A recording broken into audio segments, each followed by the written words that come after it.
Good afternoon to all of you. आज हम जो बात कर रहे हैं वो बात कर रहे हैं basically column with axial compression and bending, यानी कि एक्सियल कंप्रेशन के साथ बेंडिंग जब आ रही है। बेंडिंग कब आएगी? जब इसके अंदर इसेंट्रिसिटी आ जाएगी, यानी कि यूनी एक्सियल की बेंडिंग की बात करेंगे आज हम।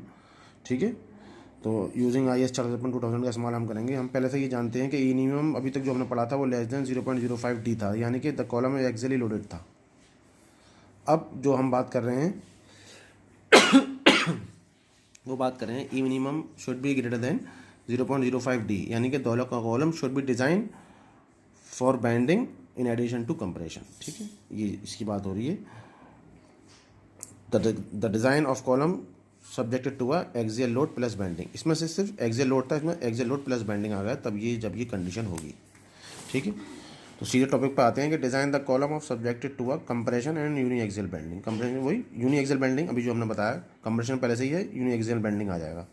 यूनी एक्सियल बेंडिंग कब आएगा? जब एक एक्सेस में लोड हट जाए, एक एक्सेस में सिर्फ एक्सेस में हट गया तो ये जो intensity I E small E, load P लग रहा है, मोमेंट कितना हो जाएगा? मोमेंट हो जाएगा पी यू इंटू ई।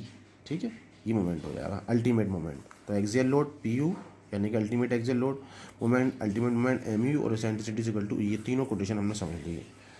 इनको जो हम सॉल्व करेंगे, these column with the interaction of curve, special publication 16 है। ठीक है, वहाँ से हम इनको कर्व उठाएंगे, वहाँ से डायरेक्ट सॉल्व हो जाएगा बहुत इजी तरीके से, आसान तरीके से। ठीक है, साइलेंट पॉइंट इसके जो हैं, ये तीन हमें चीज़ें इसकी याद रखनी है। ये भी तीनों ग्राफ में ही दे रखे हैं, इसे याद करने की ज़रूरत नहीं है, सिर्फ वहीं से हम कॉपी कर लेंगे। पी यू यानी कि ultimate load upon F C के ग्रेड ऑफ कॉन्क्रीट। बी अगर रेक्टेंगुलर कॉलम है तो बी अलग होगी, डी अलग होगी। ठीक है, अगर स्क्वायर कॉलम है तो बी और डी बराबर होंगे। ये दूसरा पॉइंट है एम यू यानी कि अल्टीमेट मोमेंट, एफ सी के यही ग्रेड ऑफ कंक्रीट, और बी डी अभी आपको मैंने समझा दिया, सर्कुलर में डायमीटर होगा।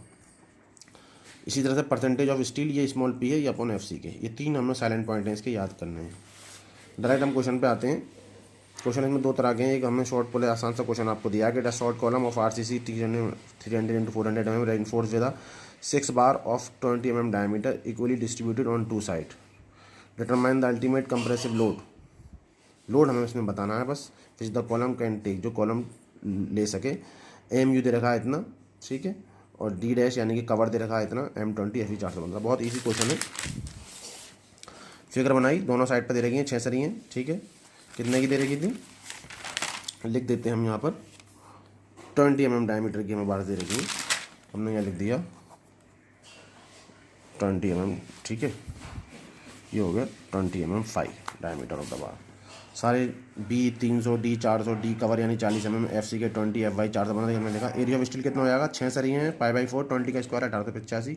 अल्टीमेट मोमेंट 100 किलोमीटर मीटर दे रखा था, 10 पावर 6 कर दिया तो न्यूटन MM आ गया। अब वो तीन साइलेंट पॉइंट जो तीनों निकालने में, एम यू अपॉन FC के BD स्क्वायर, ये साइलेंट पॉइंट था एक, M की जगह M रख दिया, FC के B इंटू डी स्क्वायर, तो 1.14। परसेंटेज ऑफ स्टील P निकाला, ये सब, ये भी एक साइलेंट पॉइंट था। ASC हमें पता है, एरिया ऑफ स्टील 1885 है। B और D दोनों पता है, 400 500 ये रखा, सॉरी 300 और 300 इंटू 400 तो 1.57। With the help of these two, this M U upon FC की BD स्क्वायर और परसेंटेज ऑफ स्टील की मदद से हम ये निकाल लेंगे, क्या वी गेट, क्या निकलेगा यहाँ से? ये 0.078। कैसे निकलेगा मैं आपको दिखाता हूँ। कौन सा चार्ट इस्तेमाल किया हमने इसमें? हमने इसमें चार्ट इस्तेमाल किया यूजिंग चार्ट 32 स्पेशल पब्लिकेशन 16। ये चार्ट आपको डाउनलोड करने पड़ेंगे सारे, या फिर हमारे पास है, किसी तरह से आप प्रिंट करा लें। तो 32 हम चार्ट इस्तेमाल करेंगे, किसी बुक में आपको मिल जाएंगे चार्ट नंबर 32। ये चार्ट हमारे पे 32 आ गया। Using chart 32 design aids compression with bending, rectangular section का नहीं है। ठीक है, तो हमने क्या क्या निकाला है यहाँ पर हम समझ लेते हैं। हमने यहाँ निकाल चुके हैं, हम P निकाल चुके हैं 1.57% और MU निकाल चुके हैं। तो ये देखिए नीचे वाला पार्ट है, MU अपॉन FC के BD स्क्वायर कितना है? यह है 0.14 और 0.1, तो ये 0.14 यानी कि तकरीबन 0.14 यहाँ आएगा। ये जो आप कर्व लाइन देख रहे हैं ये सारी, ये कौन सी है? ये कर्व लाइन है, ये कर्व लाइन है सारी किस चीज़ की? P अपॉन FC की। तो P अपॉन FC की कितना है आपका? P अपॉन FC की है हमारे पास 1.57%, ये सॉरी 0.078 यानी कि 8 से कम। तो ये तकरीबन 0.8 की लाइन है इससे कम होगा थोड़ा सा, इतना मान लेते हैं। और ये नीचे आ रहा है, ये हमारा 0.1, इसे ऊपर लेके जाएंगे और 0.8 वाली लाइन से कम में टकराएंगे। इधर देखेंगे तो कितना मेरा तकरीबन 0.42 के आसपास आएगा।